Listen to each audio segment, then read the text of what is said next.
In this video, we'll explore why some classic sandwiches that were once staples in American diets have become nearly forgotten. These sandwiches hold a special place in history and memory, and we'll dive into why they've faded away over time. Number 1. Beef on Weck. The beef on Weck sandwich, a beloved classic from Buffalo, New York, rose to prominence in the mid-20th century. This regional specialty features succulent roast beef piled high on a Weck roll, a type of Kaiser roll topped with caraway seeds and coarse salt. The roll's distinctive flavor and texture perfectly complement the tender, juicy beef, often served with a side of horseradish and au jus for dipping. The Weck roll itself is a key element that sets this sandwich apart. The roll's origins trace back to German immigrants who brought their baking traditions to Western New York. The combination of the crunchy salt and caraway seeds with the soft, airy interior of the roll creates a unique culinary experience that has captivated Buffalo natives for decades. During its heyday, the beef on Weck was a common sight in local taverns and eateries, where it became a staple for lunch and dinner. Its popularity was bolstered by the sandwich's association with the regional culture and identity of Buffalo. The sandwich was more than just a meal. It was a symbol of the city's heritage and a point of local pride. However, the beef on Weck's appeal began to wane as other sandwiches gained national fame. The Philly cheesesteak, with its widespread appeal and simple ingredients, started to overshadow regional specialties like the beef on Weck. The cheesesteak's rise in popularity was driven by its association with Philadelphia and its prominence in popular media, making it a more recognizable and accessible option for many Americans. Additionally, the regional specificity of the Weck roll posed a significant barrier to the beef on Weck's expansion beyond Western New York. Unlike more universally available rolls and breads, the Weck roll is not commonly found outside of its home region, limiting the sandwich's reach and availability. This exclusivity, while adding to its charm locally, prevented it from becoming a nationwide staple. Changing food trends and preferences have also played a role in the sandwich's decline. As diners gravitated towards lighter, healthier options or more trendy culinary experiences, the hearty, traditional beef on Weck found itself less in demand. Modern fast casual dining trends favor convenience and familiarity, often at the expense of unique regional dishes that require specific ingredients and preparation methods. Number 2. Polynesian Party Sandwich. The Polynesian Party Sandwich, a relic of the 1960s, epitomized the era's culinary fascination with exotic flavors and ingredients. This sandwich combined ham and pineapple, often paired with a special mayonnaise-based sauce infused with mint and cloves. The tropical taste was a novelty for many American households at the time, reflecting a broader cultural trend towards incorporating international and particularly Pacific-inspired elements into everyday cuisine. The sandwich's popularity was bolstered by the mid-century tiki culture, which celebrated and romanticized Polynesian aesthetics and flavors. During the 1950s and 60s, tiki bars and restaurants flourished, promoting dishes and drinks that featured tropical fruits, spices, and island-inspired presentations. This cultural backdrop created an ideal environment for the Polynesian Party Sandwich to thrive. It was commonly served at social gatherings, backyard barbecues, and themed parties, embodying a sense of adventure and novelty. However, as the 1970s approached, the American palate began to shift. The once appealing combination of sweet and savory flavors started to lose its charm. The decline in popularity of the Polynesian Party Sandwich can be attributed to several factors. Firstly, the novelty of exotic flavors began to wear off as more authentic international cuisines became accessible and popular in the United States. As Americans were exposed to a broader range of culinary traditions, their tastes evolved, and the simplistic fusion of ham and pineapple no longer stood out. Moreover, dietary trends and health consciousness in the following decades led to a preference for fresher, less processed ingredients.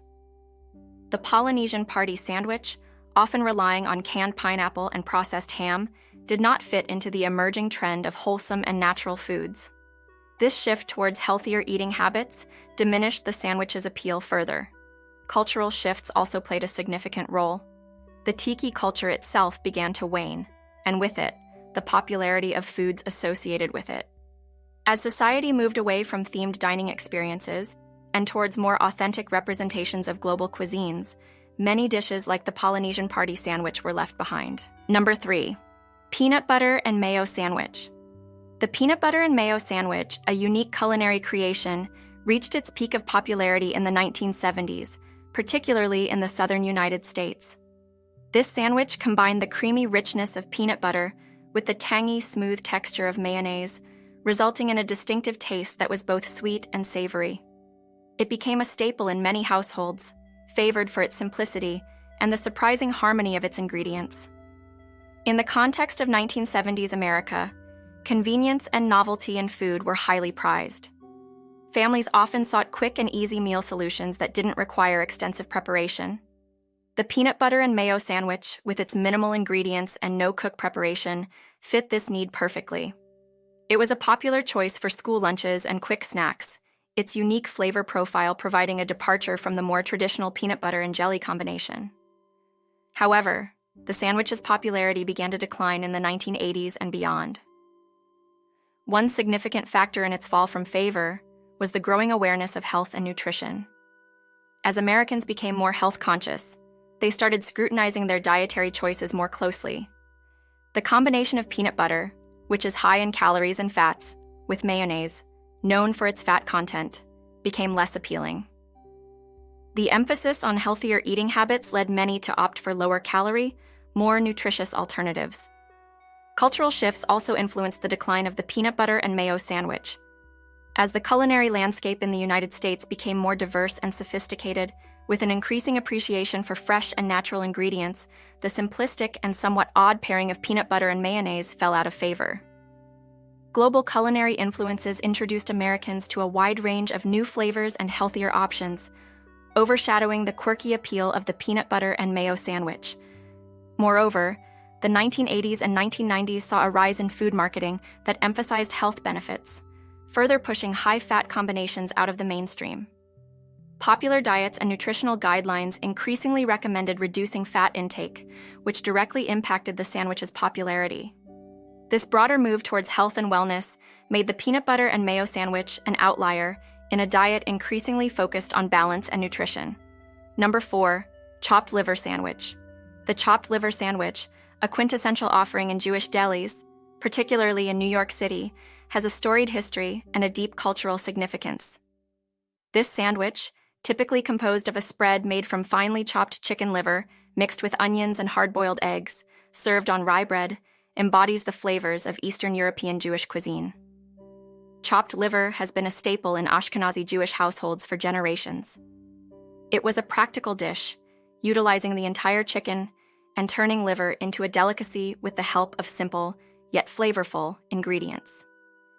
In Jewish delis, the chopped liver was often meticulously prepared, combining liver with caramelized onions and hard-boiled eggs to create a rich, savory spread. This spread, generously slathered on slices of rye bread, became a beloved sandwich option, praised for its hearty and satisfying taste.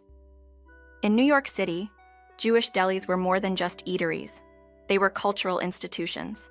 They offered a taste of home for Jewish immigrants and their descendants, providing a connection to their heritage through food. The chopped liver sandwich was a popular menu item, symbolizing comfort and tradition. Delis like Katz's and Carnegie Deli became iconic, in part due to their commitment to serving authentic dishes like this one. The decline of the chopped liver sandwich can be attributed to several factors. Firstly, the general decline in the popularity of organ meats is significant. Modern diets have shifted towards leaner, more palatable cuts of meat, and organ meats have largely fallen out of favor. This trend reflects broader changes in consumer preferences, driven by health considerations and evolving tastes. As people became more health-conscious, the high-fat content of liver-based dishes made them less appealing. Furthermore, the culinary landscape in America has become increasingly diverse. With the influx of various global cuisines, traditional dishes like the chopped liver sandwich have had to compete with a wide array of new and exciting flavors. The contemporary emphasis on fresh, light, and quickly prepared meals also put such labor-intensive and rich dishes at a disadvantage. The intricate preparation process of chopped liver involving careful cooking and chopping, does not align with the fast-paced lifestyle of many modern consumers. Number 5. Shrimp salad sandwich. The shrimp salad sandwich, a culinary delight of the 1960s, found its greatest popularity in coastal regions where fresh seafood was readily available. This sandwich featured succulent shrimp mixed into a creamy mayonnaise-based salad, often enhanced with celery, onions, and various seasonings. It was a favorite at picnics, beach outings, and light summer lunches, offering a refreshing and flavorful option that was both satisfying and easy to prepare. In the 1960s, America's love affair with convenience foods and seafood was at its peak. The shrimp salad sandwich perfectly encapsulated this era's culinary trends, combining the ease of a ready-to-eat sandwich with the elegance of seafood. It was especially popular in areas like the Gulf Coast, New England, and California, where shrimp was abundant and could be enjoyed fresh. The creamy, rich shrimp salad, paired with crisp lettuce and soft bread, provided a delightful contrast of textures and flavors that made it a hit during warm weather months. However, several factors contributed to the decline of the shrimp salad sandwich in the following decades. One of the primary reasons was the rising cost of shrimp. As demand for shrimp grew, prices increased, making this once affordable sandwich a more expensive option. This economic shift led many consumers to seek cheaper alternatives, causing the shrimp salad sandwich to lose its widespread appeal. Another significant factor in the sandwich's decline was the changing dietary trends that emerged in the late 20th century. As Americans became more health-conscious, there was a marked move away from high-calorie, mayonnaise-heavy dishes. The creamy, rich nature of the shrimp salad, while delicious, did not fit well with the low-fat, low-calorie diets that became popular. People started opting for lighter, fresher options with less fat and fewer processed ingredients, which further diminished the sandwich's popularity. Additionally, the culinary landscape in America became increasingly diverse and adventurous. As global cuisines became more accessible, traditional American dishes like the shrimp salad sandwich faced stiff competition from a variety of new and exciting flavors. The introduction of Asian, Mediterranean, and Latin American dishes offered consumers a plethora of lighter and more vibrant options, making the heavy, mayonnaise-laden shrimp salad seem outdated by comparison. Number 6. The hot brown.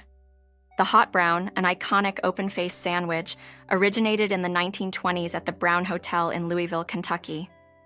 This hearty dish was created by Chef Fred Schmidt as a late-night alternative to the usual ham and eggs. Featuring roasted turkey and crispy bacon, the sandwich is smothered in a rich, creamy Mornay sauce, then broiled until bubbly and golden. It quickly became a favorite among the hotel's guests, who would indulge in it after evenings filled with dancing and socializing.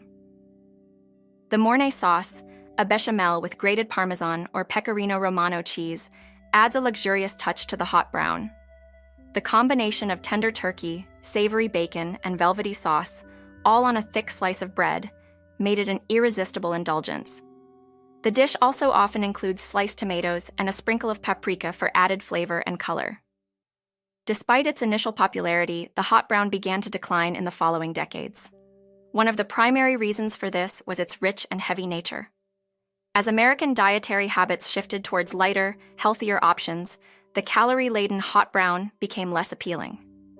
The growing focus on health and nutrition, particularly from the 1980s onward, meant that such indulgent dishes were increasingly seen as occasional treats rather than regular meal options. Additionally, the complexity of preparing a hot brown contributed to its decline. In an era where convenience and speed are highly valued, the intricate steps involved in making the Mornay sauce and assembling the sandwich proved too time-consuming for many home cooks. This shift towards quick and easy meal solutions further marginalized dishes like the hot brown, which required more effort and skill to prepare properly. The rise of fast food and casual dining also played a role. As chains offering quick, consistent, and affordable meals proliferated, traditional dishes that demanded a sit-down experience and a slower pace of dining fell out of favor. The hot brown, with its rich ingredients and need for careful preparation, could not compete with the convenience and ubiquity of fast food options. Number 7. The Muffaletta. The Muffaletta, a New Orleans culinary treasure with Italian roots, became a prominent sandwich in the mid-20th century. This substantial sandwich is renowned for its layers of savory meats, cheeses, and distinctive olive salad, all encased in a large, round sesame-seeded loaf. The sandwich's creation is attributed to Sicilian immigrants who settled in New Orleans and brought with them their rich culinary traditions. The story of the Muffaletta begins at Central Grocery, a small Italian-American grocery store in the French Quarter, where it was first assembled in 1906. Sicilian farmers visiting the store would order various ingredients like cold cuts, cheeses, and olives, and eat them separately. The owner, Salvatore Lupo, suggested putting everything together in a sandwich, making it easier to eat. This practical innovation soon became a beloved local specialty. The olive salad is a crucial component that sets the Muffaletta apart. This tangy, flavorful mixture of green and black olives, garlic, capers, celery, and various seasonings provides a bold counterpoint to the richness of the meats and cheeses. Traditionally, the sandwich includes layers of Genoa salami, ham, mortadella, provolone, and Swiss cheese. The combination of these ingredients creates a harmonious blend of flavors and textures, making each bite a delight. During its heyday, the Muffaletta was a popular choice not only for its taste, but also for its size and shareability. It was commonly enjoyed during lunch breaks by workers in the French Quarter, who appreciated the hearty, filling nature of the sandwich.